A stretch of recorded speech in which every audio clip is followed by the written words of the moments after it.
Deuxième view avec la coach Dessy de Luçon Mondeville. Dessy, comment tu vas? Très bien, merci. J'espère que tout le monde va bien dans ce moment assez particulier. J'espère juste de retrouver les parquets le plus vite possible. Dessy, c'est un grand plaisir pour nous de pouvoir te recevoir parce que tu seras à jamais la première athlète et pro à avoir aidé les enfants du Sénégal par la collecte de 130 articles du centre de formation. Donc pour ça, toute l'association tenait à te remercier chaleureusement. Et comme pour Ewell, on va te proposer un rapide petit questionnaire de 8 questions en 24 secondes. Est-ce que tu es prête? Absolument. Alors c'est parti.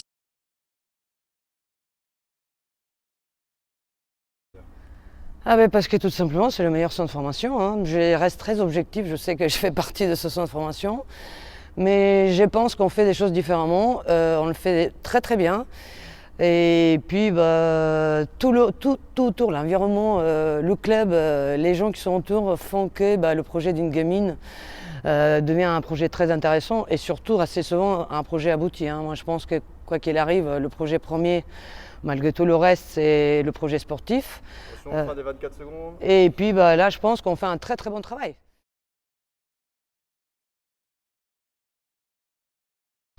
D'abord, tu vas venir chez moi, parce que nous, les Bulgares, on est...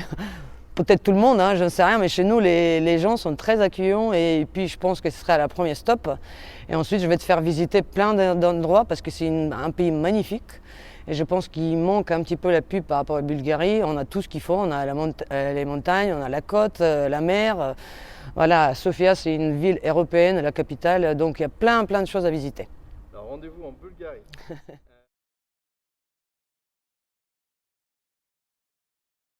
Ah, ça c'est une très bonne question. Moi, je suis fan des très grands coachs. Hein, et le premier qui m'inspire énormément, c'est Obradovic. Voilà. Je le suis depuis des années.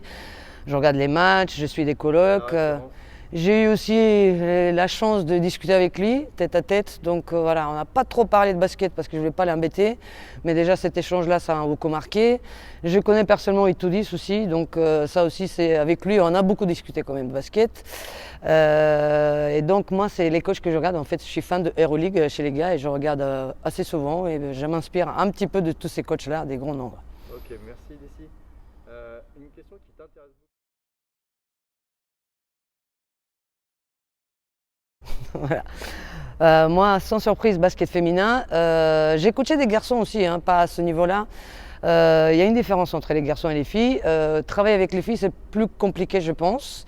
Ça demande beaucoup plus des choses qu'un simple entraîneur de basket, mais c'est beaucoup plus intéressant parce que là, après, il y a plein de choses qui se mêlent, surtout dehors du terrain, des relations humaines, etc. Ils sont plus sensibles, les gamines, donc c'est un travail plus accompli.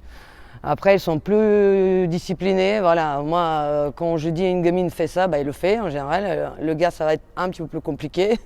Et donc, voilà, moi, je préfère les filles, sincèrement.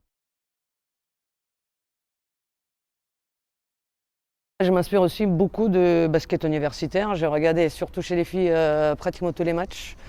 Là, je trouve qu'il y a une bonne base déjà de tout ce qui est des fondamentaux et tout ça. Après, il y a des choses qui ne me plaisent pas autant. Le fait de jouer 30 secondes, ça me paraît beaucoup.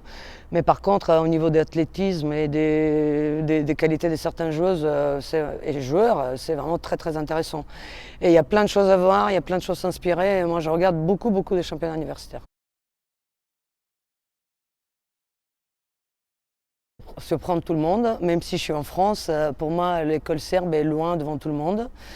Et puis aussi l'école espagnole. Hein, donc, mais moi, Serbie c'est juste à côté de mon pays.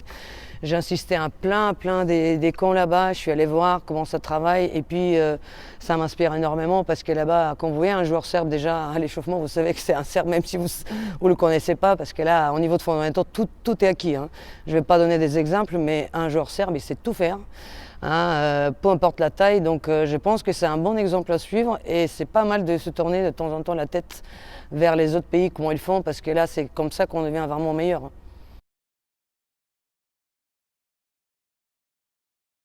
Moi, en vacances, je rentre chez moi. Je pense que c'est absolument nécessaire après des saisons qui sont longues. Et puis, je continue à faire des camps de basket en Bulgarie. Je ne vais pas vous cacher, mon mari râle énormément, mais c'est comme ça. Mais c'est vrai que là, on voit plein des amis. Moi, tous mes amis sont partout au monde et l'été, c'est le moment de se retrouver en Bulgarie. Et on passe des très très bons moments ensemble. Donc voilà, moi j'attends avec impatience le prochain vacances d'été. J'espère que ce sera possible pour qu'on puisse encore se retrouver. Super. Bah, je te remercie d'ici. Tu as fait durer chaque possession le plus longtemps possible. Donc tu as bien travaillé le chrono. Maintenant, je te propose un petit challenge. Je sais que tu l'attends avec impatience de pouvoir me mettre la misère. Donc ce sera l'occasion. Rendez-vous sur le terrain.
Work hard, play hard, work hard, play hard, work hard, play hard. Work, work, work, work, work, work, work.